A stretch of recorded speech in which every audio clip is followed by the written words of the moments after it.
ওইটাই তো ডান কান।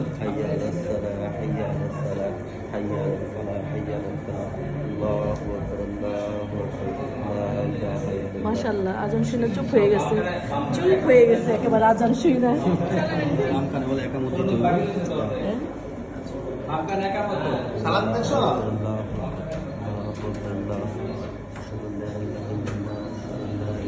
চুপ করে শুনতেছে আজান।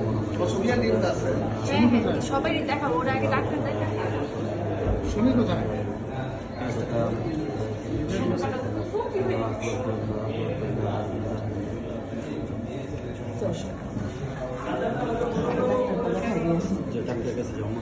ডাক্তার দেখাই না সবার কাছে, সবাই একবার সবাই এখানে যায় না, আবার তোমাদের এখানে আসতে দিবে না। আমি কি এই যে এটা নিয়ে যাবো?